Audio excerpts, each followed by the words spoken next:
scientific. If you look at how the body is set up, fearfully and wonderfully made, you're going to look at every single level goes to something, right? In fact, actually, I was the nerd, surprise enough. I was the nerd that helped in that cadaver lab that she discussed, and I helped teach that cadaver lab. And what's interesting, when you open, not to get too gross and descriptive, but when you open up a cadaver and you see the spine, if you have a spine, like imagine these two vertebrae, and they're just broken down and rotting like a cavity, and they got all these bone spurs. If you look at the nerves that come off of them, the nerves look like they're dried out. They're thinner and then dried out, right? And you take another spine, and it's actually a big, thick, heavy shock absorber, healthy, thick disc in between it like this, and the bones are all nice and they're in the right position. And you look at the nerve supply coming off of that, it's big and fat and juicy and like slick looking. And then if you go back, if you look at this one and you follow that nerve that's kind of bumpy and dried out, well, it almost looks like it's dried out, it's tiny, and you follow it to the organ the tissue goes to, guess what the tissue in the organ looks like?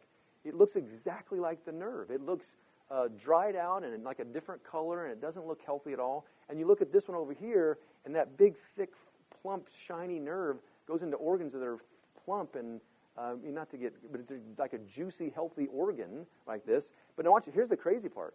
You can have both of those in the same person.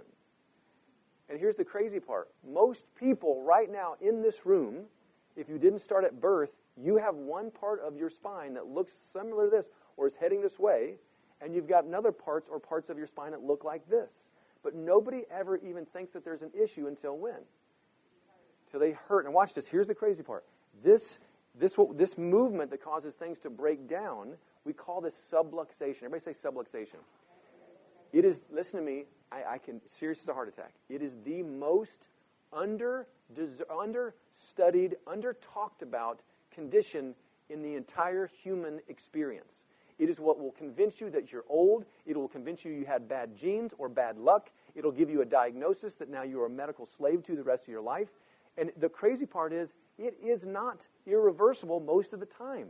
And here's the other crazy part. You don't even have to get it if you start when?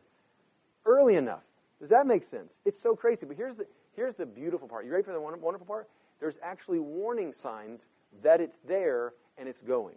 I mean, thank God for warning signs, right? I mean, thank God that your car has a light that comes on that says, check engine soon. But the point is, if you keep driving, guess what's going to happen eventually? It's going to break down. Now watch this. Again, no judgment on people taking medications. I don't want my kids to hurt. I don't want you to hurt. But when you take a medication and you don't fix a problem always gets what? Worse. And although your doctor, a loving person, maybe goes to your church, will think, I'm doing great for this patient. The problem with it is, if you have a problem that now is, quote, controlled chemically or whatever else, something else is falling out that you don't know about, right? And that's where these warning signs become so important.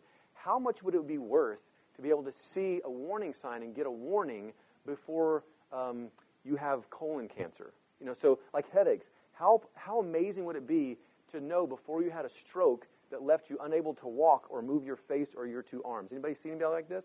How amazing would it be to be able to fix that before that happens? Well, do you know that if you have 3 headaches a week, that you're 300% more likely to have a stroke like that it either kills you or it maims you?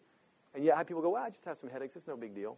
And we can go into all those things. Headaches, head forward posture like this. Does it make sense?